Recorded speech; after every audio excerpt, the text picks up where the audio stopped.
পরকালীন জীবনের সফলতা পাওয়ার জন্য আল্লাহ তাআলা কিছু সিস্টেম পদ্ধতিও আমাদেরকে শিখিয়েছেন। পরকালীন জীবনের সফল হওয়ার জন্য সবচাইতে শ্রেষ্ঠ মাধ্যম হলো ঈমান আনার পরেই নামাজ। ঈমান আনার পরে কি? সবাই বলেন ঈমান আনার পরে কি? নামাজ। প্রিয় বন্ধুগণ, এখন শেষ ভালো যার সব ভালো তার, এই কথাটা আমরা সবাই বলে থাকি, ঠিক কিনা? যদিও কথাটা আমরা কথাই বলি, অথচ এটা হাদিস। রাসূলুল্লাহ বলেছেন ইন্নামাল আ'মালু বিল খাওয়াতিম, শেষ আমলই নির্ভরযোগ্য। শেষ ভালো যার সব ভালো। বছরের শেষটা যদি ভালো দিয়া শেষ করতে না পারেন, সেইটা আপনি ব্যর্থ হলেন। শুরুটা হতে হবে ভালো দিয়া, শেষটা হতে হবে ভালো দিয়ে। শুরু করবেন ফজরের নামাজ দিয়ে, শেষ করবেন এশারের নামাজ দিয়ে, ঠিক কিনা? কথা কই না, ঠিক কিনা? এখন আজকের এশারের নামাজ পড়ে নাই এইরকম লোকও আমাদের মাহফিলে থাকতে পারে কি পারে না?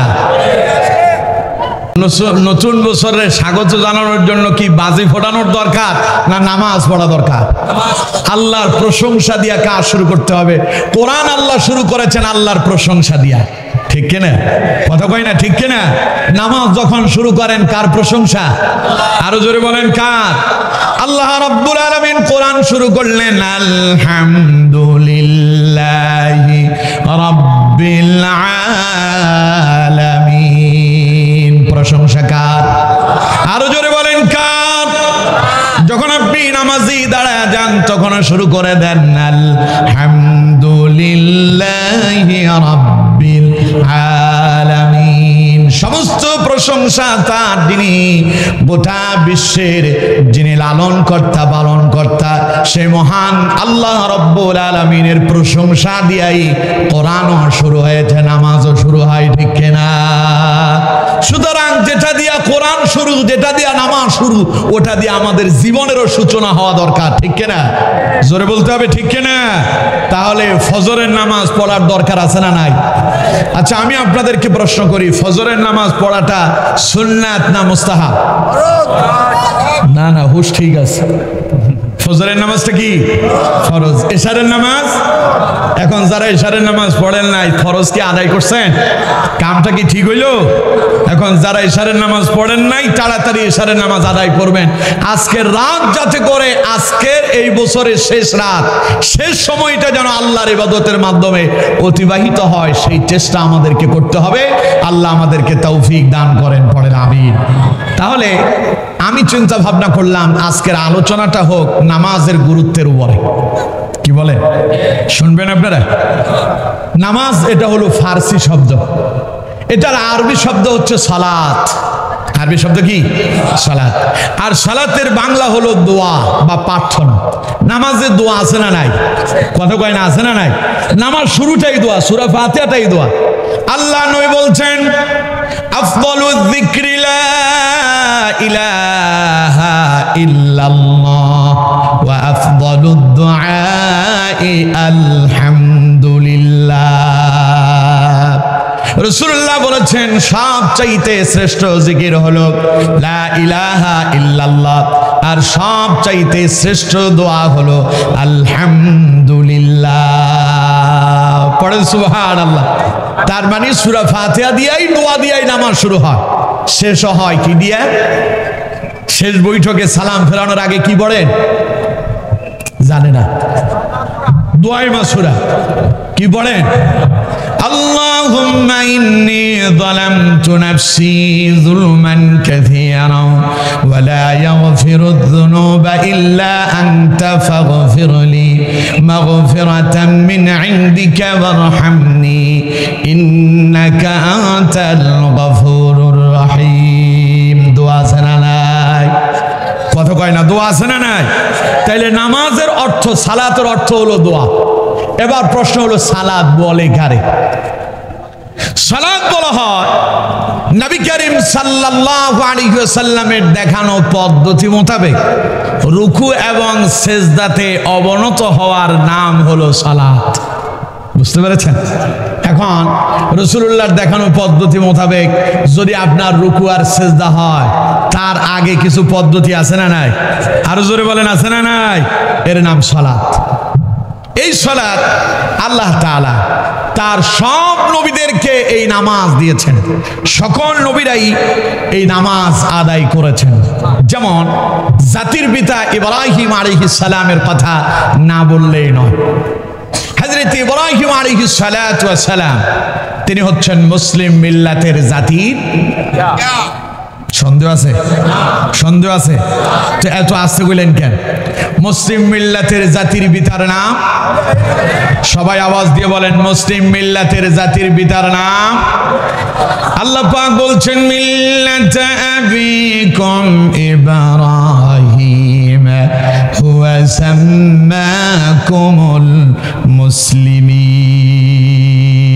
পড়েন আল্লাহু আকবার। আল্লাহ পাক বলছেন পৃথিবীর মানুষেরা শোনো, মিল্লাত আবিকুম ইব্রাহিম, ইব্রাহিম হচ্ছেন মুসলিম মিল্লাতের জাতির পিতা। কথা কার? আমার না আল্লাহর? আরো জোরে বলতে হবে, আমার না আল্লাহর? যদি আল্লাহর কথা হয় এই কথা মানা লাগবে কি লাগবে না? জোরে বলেন, লাগবে কি লাগবে না? স্বাধীনতার 54 বছরে এই দেশে জাতির পিতা বলে অন্য কাউকে সাব্যস্ত করা এবং প্রতিষ্ঠা করার জন্য একটা দল সারা জীবন কাজ করেছে, ঠিক কিনা? জোরে বলেন, ঠিক কিনা? আমরা ওদেরকে জানিয়ে দিতে চাই, কোরআনের বিরোধিতা করেছে বলেই আজ তোমাদের কপালে ঝুটেছে, দেশ ত্যাগ করা লাগেছে, ঠিক কিনা? যদি কোরআনের এই কথা মেনে নিতে, তোমাদের এমন করুণ পরিণতি হতো না, হতো না, হতো না। দুশ্মনেরা, কোরআনের দুশ্মনেরা, ইসলামের দুশ্মনেরা,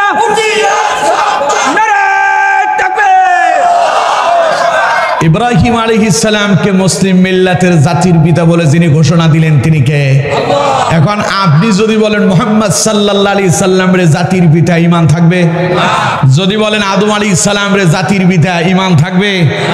তাইলে নবীদেরকে বাদ দিয়ে যদি অন্যরে বানাতে যান তাহলে ঈমান মনে হয় অনেক মজবুত হবে। হ্যাঁ, এই কথা বলার কারণে, আল্লাহর এই কোরআনের কথা বলার কারণে বাংলাদেশের অসংখ্য মসজিদের খতিবদের ইমামতি পর্যন্ত চলে গিয়েছিল, ঠিক কিনা? আমাদের কোরআনের পাখি আল্লামা সাঈদীকে গ্রেফতার করা হয়েছিল, ঠিক কিনা? একটা মাত্রই তাদের অপরাধ, তারা কোরআনের হক কথা বলেছে, ঠিক কিনা? এখন কোরআন আছে, জালেমেরা নাই, ঠিক কিনা? সুতরাং কোরআনই থাকবে, চিরতরে জালেমরাই মুছে যাবে, ঠিক কিনা? সুতরাং আমার বন্ধুগণ, আল্লাহ বলছেন সেই মুসলিম মিল্লাতের জাতির পিতা যিনি ইব্রাহিম আলাইহিস সালাম, যার নাম, তিনি নিজেও নামাজ আদায় করছেন আর আল্লাহর কাছে নিজের জন্য এবং পরিবারের জন্য দোয়া করেছেন। সুবহানাল্লাহ। কোরআনুল কারীমে আল্লাহ রাব্বুল আলামিন বলছেন رب اجعلني مقيم الصلاة ومن ذريتي ربنا وتقبل دعاء। আল্লাহ রাব্বুল আলামিন বলছেন ইব্রাহিম আমার কাছে এইভাবে দোয়া করল, রব্বি জাআলনি মুকিমাস সালাতি ওয়া মিন যুররিয়াতি, হে আমার রব আপনি আমারে নামাজি বানান আর আমার পরিবারদেরকেও আপনি নামাজি বানান। সুবহানাল্লাহ। কোন রব্বানা, হে আমার প্রতিপালক, ওয়া তাকাব্বাল দুআ, দয়া করে আপনি আমার এই দোয়াটারে মঞ্জুর করেন। সুবহানাল্লাহ বললেন না? এই দোয়া করেছেন কে? ইব্রাহিম আলাইহিস সালাম। ইব্রাহিম আলাইহিস সালামের সন্তান নাম হচ্ছে ইসমাঈল আলাইহিস সালাম। ইসমাঈল আলাইহিস সালাম তিনিও নামাজি ছিলেন কি ছিলেন না? আরো জোরে বলতে হবে, তিনিও নামাজি ছিলেন কি ছিলেন না? নবী করিম সাল্লাল্লাহু আলাইহি ওয়াসাল্লাম বলছেন ইব্রাহিম আলাইহিস সালামের সন্তান যে শুধু নামাজি ছিল তা নয়, রাসূলুল্লাহ হচ্ছেন ইসমাঈল আলাইহিস সালামের বংশধর। আমাদের সেই নবীও নামাজি ছিলেন কি ছিলেন না? সবাই বলতে হবে, নামাজি ছিলেন কি ছিলেন না? হযরত ইসমাঈল আলাইহিস সালাম তিনি যে নামাজ আদায় করেছেন, কোরআনুল কারীমে আল্লাহ পাক সেই কথাটাও তুলে ধরেছেন সূরা মারিয়ামের ভেতরে। আল্লাহ পাক বলছেন ওয়াযকুর ফিল কিতাবি ইসমাঈল ইন্নাহু কানা সাদিকাল ওয়া'দি ওয়া কানা রাসূলান নাবিয়্যা ওয়া কানা ইয়া'মুরু আহলাহু بالصلاة والزكاة وكان عند ربه مرضيا পড়েন আল্লাহু আকবার। আল্লাহ পাক বলছেন ওয়াযকুর ফিল কিতাবি ইসমাঈল, ইসমাঈলকে আমি আল্লাহ কিতাব দান করেছিলাম, ইসমাঈলের কথা আমি এই কিতাবে বর্ণনা করে দিয়েছি। ইন্নাহু কানা সাদিকাল ওয়া'দ, যিনি ছিলেন একজন সত্যবাদী। সুবহানাল্লাহ বললেন না, যিনি তার সত্য অঙ্গীকারকে পরিপূর্ণ করেছেন। ওয়া কানা রাসূলান নাবিয়্যা, তিনি ছিলেন নবীদের ভেতরে একজন। ওয়া কানা ইয়া'মুরু আহলাহু বিস-সালাতি ওয়াজ-যাকাত, আল্লাহ পাক বলছেন ইসমাঈল তিনি তো নামাজ আদায় করেছেন এবং পরিবারকেও নামাজের আদেশ দিয়েছেন।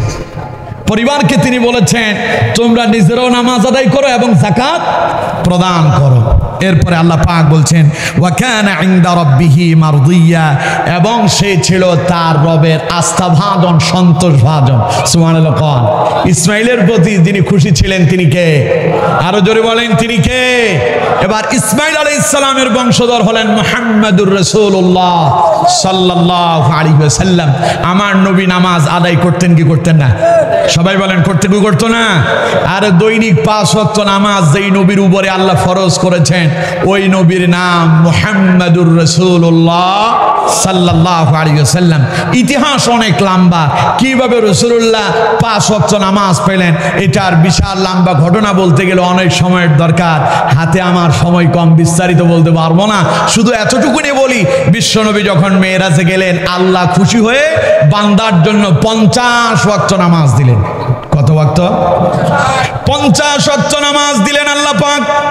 বিশ্বনবী খুশি হয়ে বান্দার জন্য, আল্লাহর বান্দার জন্য, তার উম্মতের জন্য 50 ওয়াক্ত নামাজ নিয়ে রওনা হলেন।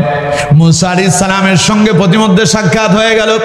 মুসা আলাইহিস সালাম প্রশ্ন করলেন ও মুহাম্মদ সাল্লাল্লাহু আলাইহি সাল্লাম, আল্লাহ আপনারে কি উপহার দিয়েছেন, কি নিয়ে এসেছেন আল্লাহর কাছ থেকে? নবীজি বললেন আল্লাহ আমার উম্মতের জন্য 50 ওয়াক্ত নামাজ দিয়েছেন। হযরত মুসা আলাইহিস সালাম বলেন ওগো আল্লাহর হাবিব, আল্লাহর পয়গম্বর, ফিরে যান, আপনার উম্মত দৈনিক 50 ওয়াক্ত নামাজ আদায় করতে পারবে না, কারণ আপনার উম্মতেরা আমার উম্মতের চাইতে অনেক দুর্বল হবে। যান আপনি নামাজ কমায় আনেন। বিশ্বনবী আল্লাহর দরবারে ফিরে গেলেন, নামাজ বারংবার তিনি কমাতে শুরু করলেন। আল্লাহ 10 ওয়াক্ত কমায় দিলেন, এরপরে 10 ওয়াক্ত, কমতে কমতে এলো 5 ওয়াক্ত। 5 ওয়াক্ত নিয়ে যখন বিশ্বনবী আবার ফিরে এলেন, মুসা আলাইহিস সালামের সঙ্গে সাক্ষাৎ হয়ে গেল। মুসা আলাইহিস সালাম বললেন আল্লাহ আপনারে কত ওয়াক্ত দিলেন? হযরতে মুহাম্মদ সাল্লাল্লাহু আলাইহি সাল্লাম বললেন 5 ওয়াক্ত নিয়ে এসেছি। মুসা আলাইহিস সালাম বললেন ফিরে যান, আপনার উম্মত এই 5 ওয়াক্ত পড়তে পারবে না। বিশ্বনবী বললেন আমার শরম লাগে, আমার লজ্জা লাগে, আল্লাহ আমারে নামাজ দিতে চায় আর আপনি বারবার বলেন কমায় আনেন। আল্লাহ রাব্বুল আলামিন তখন নবীকে বললেন ও আমার নবী, আমি আপনার মনের ভাব বুঝতে পেরেছি, আর আসতে হবে না। আমি আপনাকে ঘোষণা দিচ্ছি যেই দিন আমি আসমান জমিন तमाम পৃথিবী তৈরি করেছি সেই দিন আপনার উম্মতের জন্য 50 ওয়াক্ত নামাজ আমি নির্ধারণ করে দিয়েছিলাম। তবে আপনি বারংবার এসেছেন তাই আমি কমায় দিলাম। তবে আমার কাছে যা সিদ্ধান্ত হয় তা চূড়ান্ত হয়, ওটার আর কমানোর কোনো সিস্টেম নাই। এরপরে আপনি বারংবার এসেছেন তাই আমি কমায় দিলাম। নবী শুনে রাখেন, আপনার কোন উম্মত যদি 5 ওয়াক্ত নামাজও সঠিকভাবে আদায় করতে পারে, আমি আল্লাহ আপনার উম্মতদেরকে 50 ওয়াক্ত নামাজের সওয়াব দিয়ে দেব। চিল্লায় পড়েন সুবহানাল্লাহ। সেই নবী যখন নামাজ দিয়ে এলেন, আল্লাহ রাব্বুল আলামিন তার নবীকে বললেন ওয়া আমুর আহলাকা বিস-সালাতি ওয়াস-সাবির আলাইহা লা নাসআলুকা রিজকা নাহনু নারযুকুকা ওয়াল আকিবাতু লিত-তাকওয়া। পড়েন আল্লাহু আকবার। আচ্ছা, আপনারা যে আল্লাহু আকবার কইছেন, আওয়াজ হইছে? আপনারাই বলেন, আওয়াজ হইছে? এতগুলো মানুষ যদি আল্লাহু আকবার কয়, মাতুবুইয়ার এই স্কুলের মাঠ তো প্রকম্পিত হওয়ার কথা। 16 বছর ধরে স্লোগান দিতে পারেননি বলে এখন আর শরীরে শক্তি নাই, অলস হয়ে গেছে, না বসে গেছে, দুর্বলতা এসে গেছে। দুর্বলতা রাখা যাবে না। আল্লাহু আকবারের আওয়াজকে নিচু করা যাবে না। সকল স্লোগানের উপরে যার স্লোগান থাকবে তিনি কে?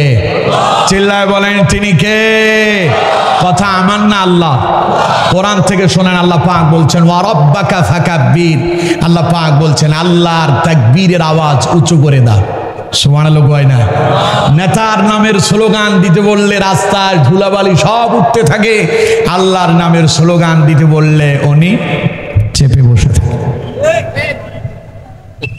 এখন আপনাদেরকে প্রশ্ন করি, আল্লাহর নামের স্লোগানের আওয়াজ আসতে হবে না জোরে হবে? সবাই বলেন, আসছে না জোরে? কত জোরে হবে জানেন? আপনার নারে তাকবীর আল্লাহু আকবারের স্লোগানের আওয়াজে গোটা ময়দান প্রকম্পিত হতে থাকবে। নাস্তিক মুরতাদদের কলিজার ভেতরে কম্পন শুরু হয়ে যাবে।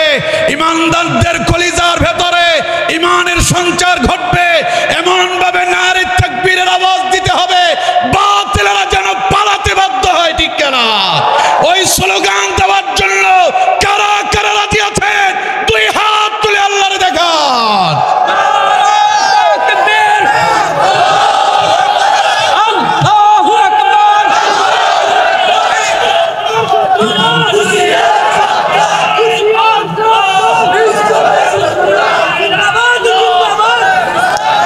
বলেন আলহামদুলিল্লাহ। আচ্ছা, আপনারা যে তাকবীর দিলেন, খুশি হয়েছেন কে? আরো জোরে কোন, খুশি কে? অসন্তুষ্ট কেডা? শয়তান কিন্তু এখন অনেকগুলাই নাই। শয়তান আবার দুই জাতের। শয়তান কয় জাতের? মিনাল জিন্নাতি ওয়ান নাস। একটা মানব শয়তান, আরেকটা জিন শয়তান। 16 বছরে এই মানব শয়তানগুলো তাফসীর মাহফিলের তো অনুমতি দেয় নাই। কিছু কিছু জায়গায় অনুমতি দেওয়ার পরে শর্ত দিয়েছে স্লোগান দেওয়া যাবে না। ঠিক কিনা? আমি জিজ্ঞাসা করতে চাই, না আরে তাকবীর আল্লাহু আকবার এটা কোনো দলের স্লোগান? এটা কোনো ব্যক্তির স্লোগান? এটা কোনো নেতার স্লোগান?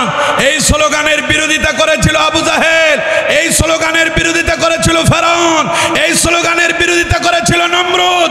ওরা টিকতে পারে নাই। এই স্লোগানের বিরোধিতা করেছিল বিগত জালেম সরকার, ওরাও টিকতে পারে নাই। ঠিক কিনা? সুতরাং এই স্লোগান ছিল, এই স্লোগান আছে, এই স্লোগান থাকবে ইনশাআল্লাহ। বলেন ইনশাআল্লাহ। এদেশে আল্লাহু আকবারের সুরে সূর্য ওঠে, এদেশে আল্লাহু আকবারের সুরে সূর্য ডুবে। এদেশে আল্লাহু আকবারের সুরে সূর্য ওঠে, এদেশে আল্লাহু আকবারের সুরে সূর্য ডুবে। এদেশের মাল্লা মাঝি কিষান মজুর সবার ঠোঁটে শোনরে লা ইলাহা ইল্লাল্লাহর জিকির ওঠে। ঠিক না? এদেশের মাল্লা মাঝি কিষান মজুর সবার ঠোঁটে শোনরে লা ইলাহা ইল্লাল্লাহর জিকির ওঠে। ইমানের দপ্ত আগুন জ্বলছে সবার বুকে বুকে, সেই আগুন দেশ হতে দেশ দেশান্তরেও জ্বালতে হবে। এদেশে আল্লাহু আকবারের সুরে সূর্য ওঠে, এদেশে আল্লাহু আকবারের সুরে সূর্য ডুবে। এদেশের পথে ঘাটে, এদেশের বাজার হাটে, এদেশের এদেশের এদেশের এদেশের গঞ্জে গ্রামে খোদার নামের তাসবিহাতে কত ফির আউলিয়াদের অশ্রু ঝরে গভীর রাতে। ঠিক না? যে দেশের সন্তানেরা মুক্ত হবে যায় কোরআন বুকে, সে দেশে আল কোরআনের শাসন কায়েম করতে হবে। এত আস্তে কইলেন কেন? যে দেশের সন্তানেরা মুক্ত হবে যায় কোরআন বুকে, সে দেশে আল কোরআনের শাসন কায়েম করতে হবে। এদেশে আল্লাহু আকবারের সুরে সূর্য ওঠে, এদেশে আল্লাহু আকবারের সুরে সূর্য ডুবে। এদেশে আল্লাহু আকবারের সুরে সূর্য ওঠে, এদেশে আল্লাহু আকবারের সুরে সূর্য ডুবে। পড়েন আল্লাহু আকবার। সুতরাং এই তাকবীর দিলে খুশি হবেন কে? অসন্তুষ্ট কেডা?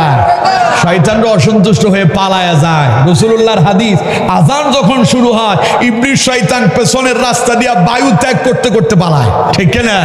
ওরাও পালায়া গেল।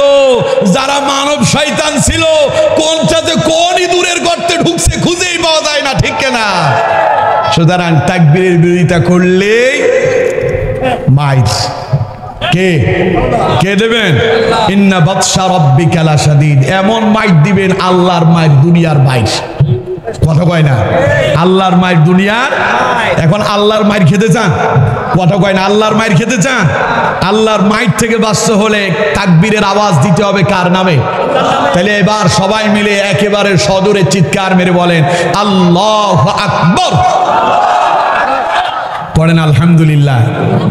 আমার বন্ধুগণ, আল্লাহ রাব্বুল আলামিন তার নবীকে নামাজ দিলেন আর রাসূলুল্লাহকে বলে দিলেন ওয়া'মুর আহলাকা বিস-সালাতি ওয়াসতাবির আলাইহা লা নাসআলুকা রিজকা নাহনু নারযুকুকা ওয়াল আকিবাতু লিত-তাকওয়া। আল্লাহ পাক বলছেন, হে আমার নবী, ওয়া'মুর আহলাকা বিস-সালাত, আপনি আপনার পরিবার পরিজনকে নামাজের আদেশ করেন, ওয়াসতাবির আলাইহা, এবং এর উপর ইস্তেকামত থাকেন। লা নাসআলুকা রিজকা, আমি আপনার কাছে রিজিক চাই না। নাহনু নারযুকুকা, আমি তো রিজিক দান করি। ওয়াল আকিবাতু লিত-তাকওয়া, শুভ পরিণাম তো তাদেরই হবে মুত্তাকি যারা হবে। সুবহানাল্লাহ বলেন না? তাইলে নামাজের ব্যাপারে রাসূলুল্লাহ কি বলল? নবী আপনি আপনার পরিবারকে বলেন ওয়া'মুর আহলাকা বিস-সালাহ, আপনার পরিবারকে নামাজের জন্য আদেশ দেন, ওয়াসতাবির আলাইহা, এবং এর উপর ইস্তেকামত থাকেন। আমার নবী নামাজের আদেশ দেন নাই? কথা কয় না? নামাজের আদেশ দেন নাই? বিশ্বনবী মুহাম্মদ সাল্লাল্লাহু আলাইহি সাল্লাম নামাজকে এত গুরুত্ব দিয়েছেন। নবী করিম সাল্লাল্লাহু আলাইহি ওয়াসাল্লাম নামাজের ব্যাপারে বলেছেন যে আমার মনে চায় আমি যেন একজনকে বলি যে তুমি আজান দাও, সে আজান দিল। আজানের পরে আমি একজনকে ইমাম বানায় তারে বলি তুমি ইমামতি করো। লোকজন আসলো, ইমামের পেছনে ইক্তেদা করে নামাজ আদায় করলো। আমি আরেকজনকে বলি তুমি কিছু লাকড়ি নিয়ে আসো, আরেকজনকে বলি তুমি আগুন সংগ্রহ করো। এরপরে সেই লাকড়ি আর আগুন নিয়ে ওই সমস্ত ঘরে ঘরে চলে যায়, যেই সমস্ত ঘর থেকে লোকেরা মসজিদে আসে নাই, ওই ঘরগুলো আমি আগুন দিয়ে জ্বালায় দেয়। আল্লাহ নবী বলেছেন ঘরের ভেতরে যদি নারী এবং শিশুরা যদি না থাকতো তাহলে আমি নবী আমার একজন সাহাবীকে আদেশ দিতাম আর ওই বেনামাজিদের ঘরগুলো আগুন দিয়ে জ্বালায় দিতাম। তাহলে নামাজের গুরুত্ব কম না বেশি? আরো জোরে বলেন, কম না বেশি? আমার দেশে বহু মানুষ আছে এমন কয় যে নামাজ না পড়লে কি হয়েছে, আমার কি ঈমান কমে গেছে নাকি? এই জাতেরও কিছু শয়তান আছে না নাই? আপনাদের মাতুবুইয়াতে নাই? আরে না, মাতুবিয়া মসজিদে মুসল্লি ফজরে জায়গায় দেওয়া যায় না। আর ইমাম সাহেব কই? মাহফুজ ভাই কি অবস্থা? ফজরে দুই কাতার দেড় কাতার হয়। এটা একটু বড় করে বলেছেন উনি, কারণ কোন কোন মসজিদে ইমাম আর মুয়াজ্জিন ছাড়া আর কেউ নাই, ঠিক কিনা? এবার জুমার কথা একটু জানতে চাই। মাশাআল্লাহ, জুমায় 400 450, বাকিরা গেল কই? ওদেরকে জিজ্ঞাসা করেন, চায়ের দোকানে বসে সিনেমা দেখে, ওরে বলেন ভাই চলো নামাজের সময় এসে মসজিদে যাই, ও আপনারা বলবে নামাজ না পড়লে কি হয়েছে, আমার কি ঈমান কমে গেছে নাকি?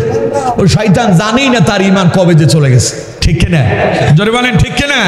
রাসূলুল্লাহর হাদিস থেকে শুনেন, আমি একটা কথাও নিজের মন গড়া বলবো না। আল্লাহ নবী বলছেন মান তারাকা সালাতান মুতাআম্মিদান ফাকাদ কাফার। রাসূল করিম সাল্লাল্লাহু আলাইহি সাল্লাম বলছেন কেউ যদি ইচ্ছাকৃত এক ওয়াক্ত নামাজ ছেড়ে দেয়, কয় ওয়াক্ত? সবাই বলেন কয় ওয়াক্ত? না আপনারা সবাই বলেন নাই? সবাই আওয়াজ দিয়ে বলেন কয় ওয়াক্ত? নবীজি বলেছেন কেউ যদি ইচ্ছাকৃত এক ওয়াক্ত নামাজ ছেড়ে দেয়, আল্লাহ নবী বলছেন মান তারাকা সালাতান মুতাআম্মিদান ফাকাদ কাফার, সঙ্গে সঙ্গে সে কুফরিতে ঢুকে যায়। তার মানে তার ঈমান চলে যায়, ও কাফের হয়ে যায়। কয় ওয়াক্ত ছাড়লে? এক ওয়াক্ত। এবার আপনারা বলেন সপ্তাহে আপনারা কয় ওয়াক্ত ছাড়েন? এক সপ্তাহে নামাজ কয় ওয়াক্ত ফরজ? 35 ওয়াক্ত। 35 ওয়াক্তের ভেতরে আপনারা পড়েন কয় ওয়াক্ত?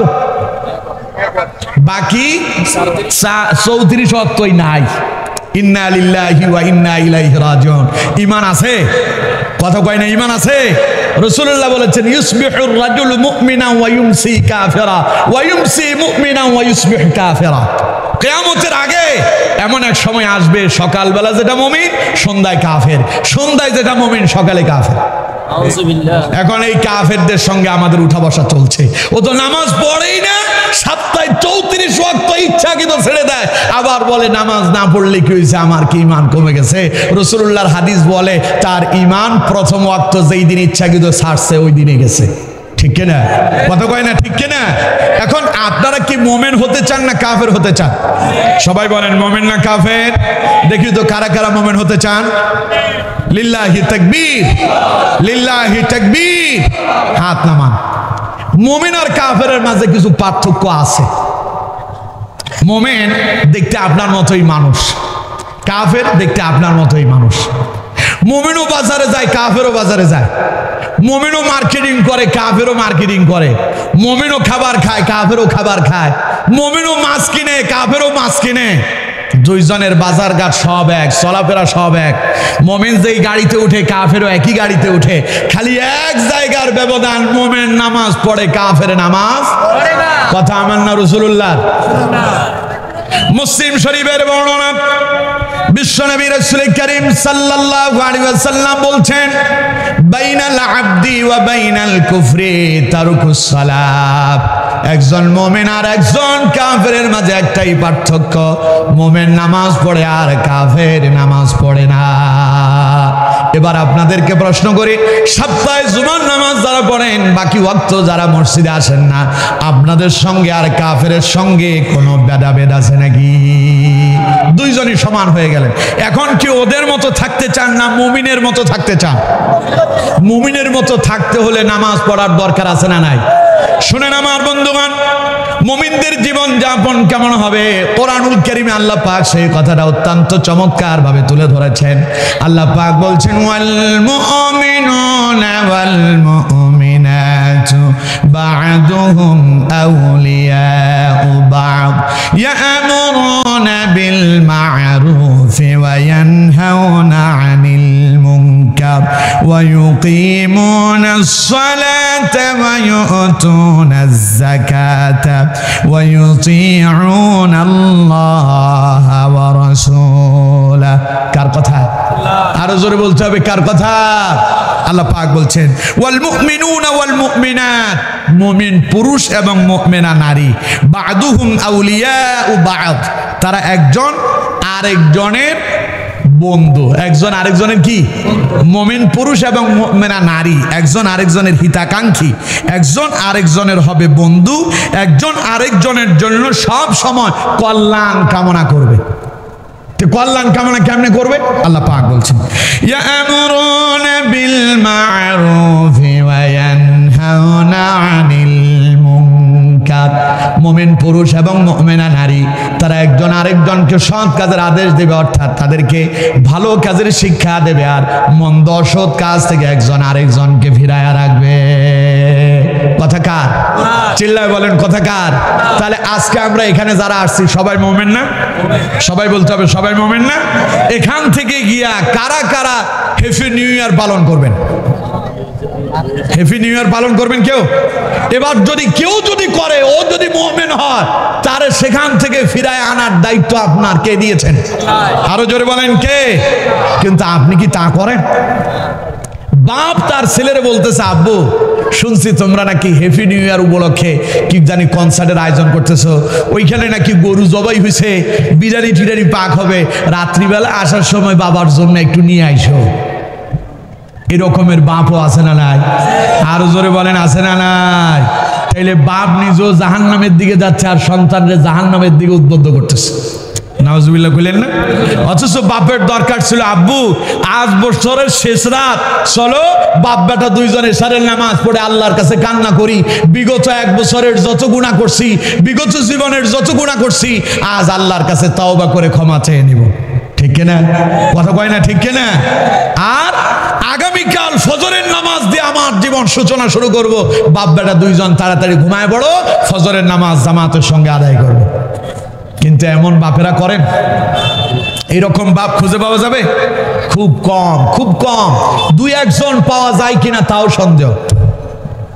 যেই সন্তানটারে নামাজের কথা বললেন না, নিজ নামাজ আদায় করলেন না, যে সন্তানটারে ভালোবেসে বাজার থেকে কাতল মাছের মাথাটা কিনে এনে খাওয়ালেন, গরুর কলিজা খাওয়ালেন, যে সন্তানটারে ভালোবেসে দামি দামি কাপড় চোপড় কিনে দিলেন, এই সন্তানটারে যদি দিন না শেখান, ইসলাম না শেখান, নামাজি যদি বানাতে না পারেন, কিয়ামতের দিন আপনার এই সন্তান আপনার বিরুদ্ধে আল্লাহর আদালতে মামলা দায়ের করে দেবে। কথা আমার না আল্লাহ? শোনেন, কোরআন থেকে শোনেন। আল্লাহ রাব্বুল আলামিন বলছেন, ওয়াকালাল্লাযীনা কাফারু রাব্বানা আরিনাল্লাযীনি আযাল্লানা মিনাল জিন্নি ওয়াল ইনস নাজআলহুমা তাহতা আকদামিনা লিয়াকুনা মিনাল আসফালিন। আল্লাহ পাক বলছেন, কিয়ামতের দিন সন্তান তার বাপের বিরুদ্ধে আল্লাহর আদালতে মামলা দায়ের করবে। সন্তান যখন জাহান্নামী হয়ে যাবে, আল্লাহকে ডেকে বলবে, রাব্বানা আরিনাল্লাযীনি আযাল্লানা মিনাল জিন্নি ওয়াল ইনস। মানুষ এবং জিনদের ভেতরে কাদের কারণে আমরা জাহান্নামী হলাম, ওদেরকে আমাদের কাছে নিয়ে আসো। নাজআলহুমা তাহতা আকদামিনা লিয়াকুনা মিনাল আসফালিন।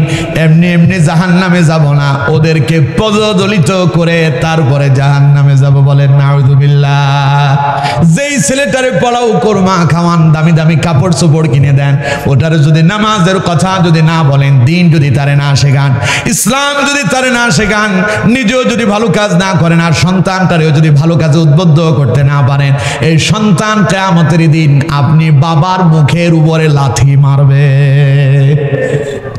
সন্তানের লাথি খেতে চান কারা কারা? দেখে হাত তোলেন। সন্তানের লাথি খেতে চান? আছেন কেউ?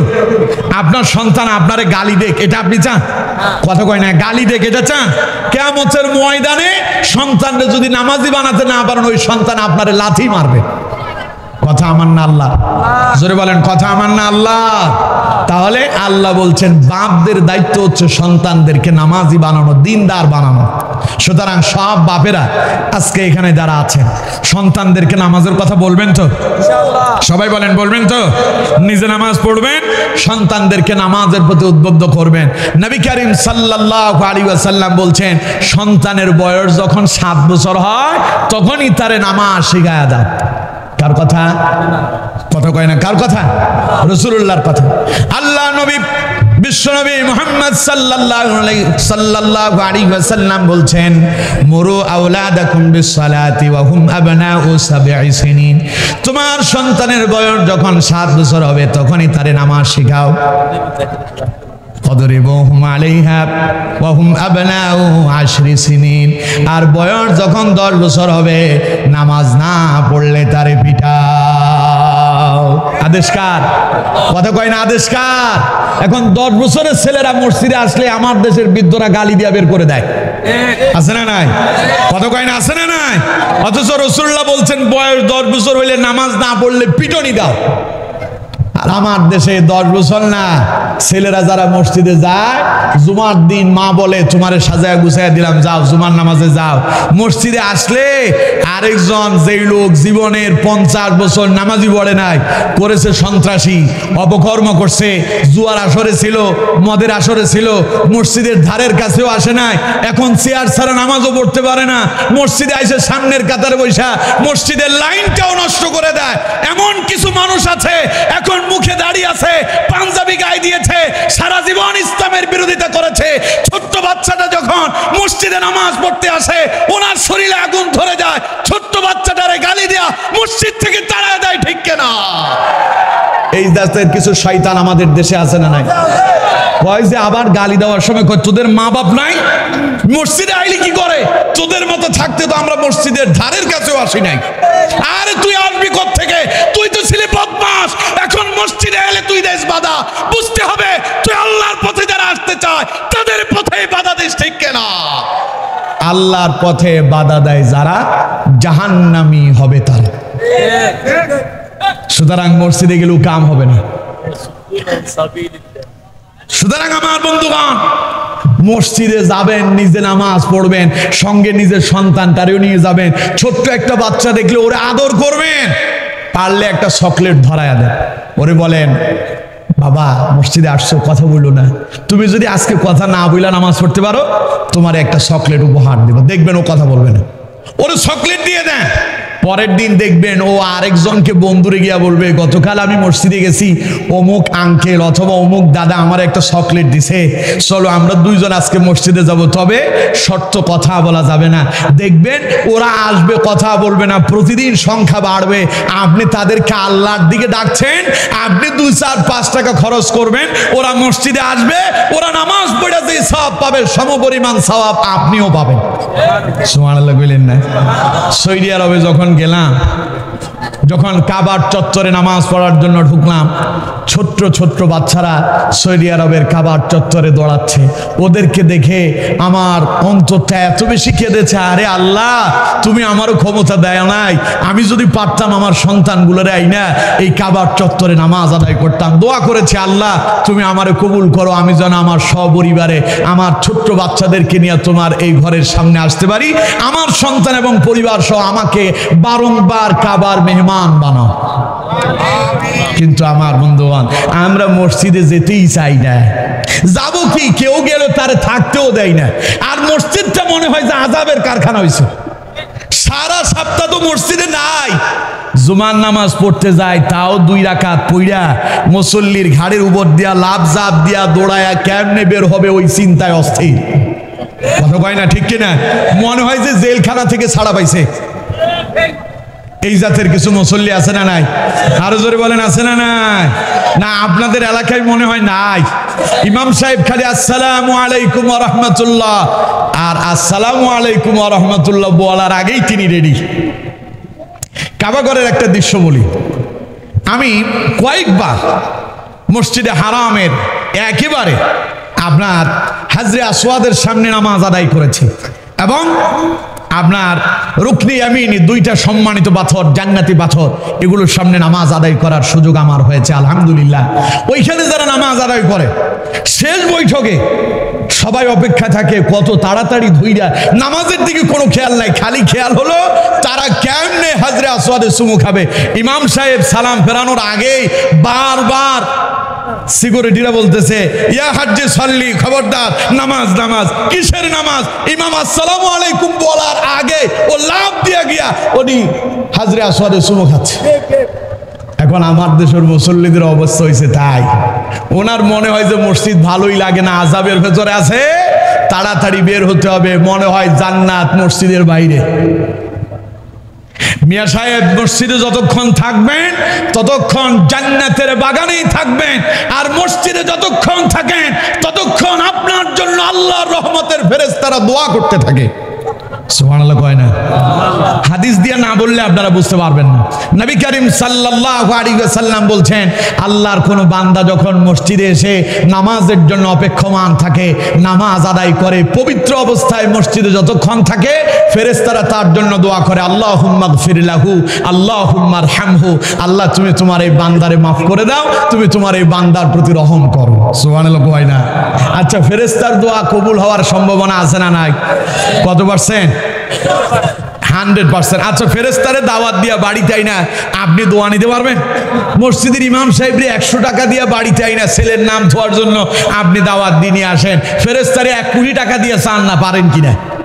পারবেন? সম্ভব হবে? কিন্তু ফেরেশতা দোয়া করলে দোয়া মঞ্জুর হয়। যেমন কদরের রাতে আল্লাহ তাআলা বলছেন, তানাজ্জালুল মালাইকাতু ওয়ার রূহু ফিহা বিইজনি রাব্বিহিম মিন কুল্লি আমরিন সালাম হিয়া হাত্তা মাতলাইল ফাজর। সুবহানাল্লাহ। এই রাতে আল্লাহ পাক বলছেন, জিবরাইলের মাধ্যমে অসংখ্য রহমতের ফেরেশতা নাজিল হয়, শান্তির বার্তা নিয়ে আসে, ফজর পর্যন্ত বান্দার জন্য আল্লাহর কাছে দোয়া করে। এই জন্য কদরের রাতে ইবাদত করলে 1000 মাসের চাইতে শ্রেষ্ঠ হয়ে যায়। বলেন সুবহানাল্লাহ। কারণ দোয়া করতেছে ফেরেশতারা। ইব্রাহিম আলাইহিস সালাম রে যখন, আমার সময় শেষ হয়ে গেল, ইব্রাহিম আলাইহিস সালাম খুব তাড়াতাড়ি শেষ করতেছে। ইব্রাহিম আলাইহিস সালামকে যখন নমরুদ আগুনে নিক্ষেপ করতেছিল, আল্লাহ আসমানের দরজা খুলে দিয়ে ফেরেশতাদের কতটা তাকায় দেয়, ঘটনা কি চলে। ফেরেশতারা তাকায় তাকায় দেখে আর আল্লাহর কাছে দোয়া করে, আল্লাহ ইব্রাহিম তো আগুনে পড়ে যাচ্ছে, দয়া করে তারে বাঁচাও। আল্লাহ কয়, ফেরেশতার দোয়া মঞ্জুর করছি, আগুনটারে ফুলের বাগানে পরিণত করে দিয়েছি। সুবহানাল্লাহ, লিল্লাহি তাকবীর, নারায়ে তাকবীর। হয় না, আরো জোরে নারায়ে তাকবীর। আল কোরআনের আলো, আল কোরআনের আলো, মাওলানা সাইফুল্লাহ মনির সাহেবের আগমন, আহলান সাহলান, মারহাবান তয়্যিবান, মারহাবান তয়্যিবান, আহলান সাহলান, মারহাবান তয়্যিবান। পড়েন আলহামদুলিল্লাহ। হুজুর এসে গেছে, আর চলবে না, পড়েন আলহামদুলিল্লাহ। আলহামদুলিল্লাহ। একটা আয়াত যে বলছিলাম, ওই আয়াতের খালি অনুবাদটা শোনায়। আল্লাহ পাক বলছেন, ওয়াল মুমিনুনা ওয়াল মুমিনাত বা'দুহুম আউলিয়াউ বা'দ। মুমিন পুরুষ এবং মুমিনা নারী একজন আরেকজনের বন্ধু। ইয়ামুরুনা বিল মারুফ, তারা সৎ কাজের আদেশ দিবে। ওয়া ইয়ানহাউনা আনিল মুনকার, অসৎ কাজে বাধা দিবে। ওয়া ইউকিমুনাস সালাহ, ওরা নামাজ আদায়কারী হবে। যাকাত আদায় করবে। মুমিন পুরুষ এবং মুমিনা নারীরা আল্লাহ এবং তার রাসূলের আনুগত্য করবে। সুবহানাল্লাহ। উলাইকা সায়ারহামুহুমুল্লাহ, আল্লাহ বলছেন যে মুমিনেরা সৎ কাজের আদেশ দিবে, অসৎ কাজে নিষেধ করবে, নামাজ আদায় করবে, যাকাত দেবে এবং আল্লাহ এবং তার রাসূলের আনুগত্য করবে, অবশ্যই অচিরেই আল্লাহ তাদের প্রতি রহম করবেন। পড়েন সুবহানাল্লাহ। তাহলে নামাজ পড়তে রাজি আছেন তো? সবাই বলেন নামাজ পড়তে রাজি আছেন তো? আল্লাহ তাআলা আমাদের প্রত্যেককে বা জামাত 5 ওয়াক্ত নামাজ আদায় করার তৌফিক দান করেন। পড়েন আমিন। আল্লাহ তাআলা আমাদের প্রত্যেককে, আমি যত কথা বলেছি আপনারা যারা শুনেছেন, আমার কোনো কথায় যদি ভুল হয়ে যায়, আল্লাহ পাক আপনাদের অন্তর থেকে সমস্ত ভুলগুলো মুছে দিন। সঠিক প্রত্যেকটা কথার উপরে আমাকে এবং আপনাদের সকলকে বাস্তব জীবনে আমল করার তৌফিক দান করুন।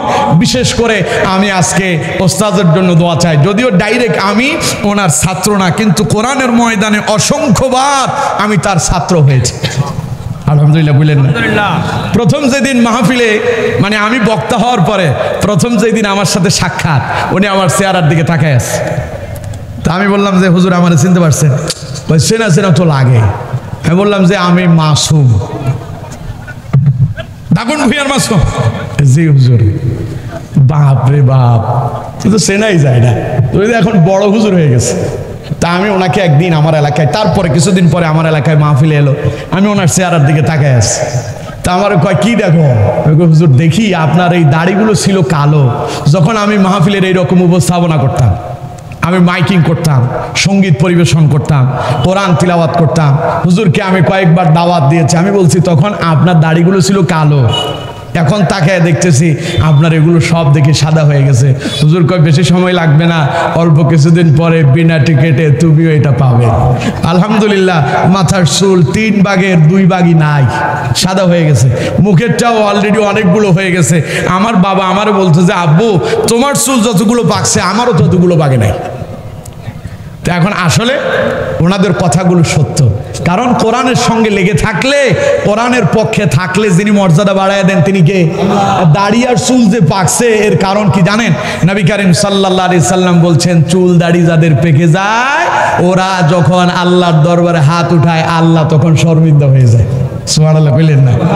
তা আল্লাহ, যদিও বয়স আমার তেমন হয় নাই আর কি, খুব অল্প বয়স, মাত্র 33 পের হলো, 33 পার হয়ে মাত্র 34 রানিং হয়েছে, বয়স তেমন একটা হয় না, চুল দাড়ি অনেকগুলোই পেকে গেছে। তবে আলহামদুলিল্লাহ, হুজুর যা বললো 2 বছর পরে তাই পেলাম, সে কোরআনের রাহবার, যাকে আমি মনে করি যে আমাদের নোয়াখালীর জন্য আল্লাহর পক্ষ থেকে এক বিশাল বড় নিয়ামত, তিনি আমাদের মাঝে এসেছেন। প্রাণ ভরে হুজুরের জন্য দোয়া করি, আল্লাহ তাআলা তাকে দীর্ঘ নেক হায়াত দারাজ করুন। পড়ুন আমিন। আল্লাহ তাআলা তার ইলম, আমল এবং হায়াতের মাঝে বরকত দান করুন। পড়ুন আমিন। পরিশেষে আপনাদের সকলের কাছে আমি আমার জন্য দোয়া চাই, আল্লাহ যেন আমাকে কোরআনের পথে কবুল করে, ইকামতে দ্বীনের পথে উত্তীর্ণ হওয়ার তৌফিক আল্লাহ আমাকে দান করেন। দুনিয়া এবং আখিরাতের কল্যাণ যেন আল্লাহ তাআলা আমাদেরকে দান করেন। এই আশাবাদ ব্যর্থ করে আপনাদের সকলের কাছে দোয়া চেয়ে আজকের মতো এখানে ইতি টানলাম। ওয়া মা তাওফীকি ইল্লা বিল্লাহ সুবহানাকাল্লাহুম্মা ওয়া বিহামদিকা আশহাদু আল্লা ইলাহা ইল্লা আনতা আস্তাগফিরুকা ওয়া আতুবু ইলাইক। আসসালামু আলাইকুম ওয়া রাহমাতুল্লাহি ওয়া বারাকাতুহু।